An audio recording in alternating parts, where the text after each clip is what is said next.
Krishnapatnam port కట్టేటప్పుడు మనం జువ్వలదిన్నెలో ఒక ఫిషింగ్ హార్బర్, అలాగే కృష్ణపట్నంలో యువతల వైపు ఒక ఫిషింగ్ జెట్టి నిర్మాణం చేయాలని ఆ రోజు అనుకున్నాం. కొంత జరిగినాయి, ఆగిపోయినాయి. మరి నువ్వు పూర్తి చేసావా?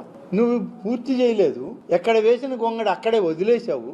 ఇవాళ అధికారంలోకి వచ్చాక ఆ ఫిషింగ్ హార్బర్ని జువ్వలదిన్నెను పూర్తి చేసి ఇవాళ దాన్ని ప్రారంభిస్తాము, దానిలో పరిశ్రమలు తెస్తాము.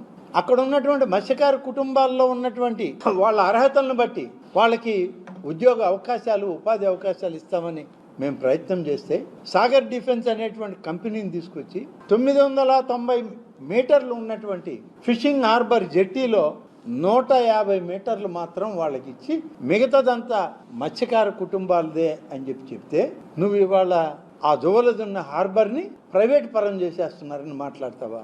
నువ్వు ఏం చేసావు, ఏం చెప్తున్నావు అసలు? నువ్వు ఇవాళ దాన్ని చూడడానికి వస్తాడట, మత్స్యకారులకు వాస్తవాలు చెప్తాడట. మత్స్యకారులు కళ్ళ ముందు కనబడుతుంది అక్కడ 950 మీటర్ల జట్టి. అది ఆ 950లో 150 మాత్రమే వీళ్ళకి ఇస్తున్నారు. 800 మీటర్ల జట్టి మత్స్యకారులదే. అక్కడ ఉన్నటువంటి భూమిలో 20 ఎకరాలు 22 ఎకరాలు మాత్రమే సాగర్ డిఫెన్స్ కంపెనీకి ఇస్తున్నారు. మిగతా భూమి అంతా మత్స్యకారులకి, వాళ్ళ ప్రయోజనాలకే. ఈ పరిస్థితుల్లో అక్కడ వాస్తవాలు ఉంటే దాన్ని కూడా ఇవాళ ఎట్లా దీన్ని చెడగొట్టాలి, మత్స్యకారులకి ఇది దక్కకుండా చేయాలి, మత్స్యకార కుటుంబాలను వీధుల్లో వేయాలి అనేటువంటి ఒక దుర్మార్గపు ఆలోచనలతో ఆయన జువ్వలదిన్నెకి వస్తాడట. ఏ మొహం పెట్టుకొని వస్తావయ్యా? నువ్వు వాళ్ళకి ఏం చేసావు?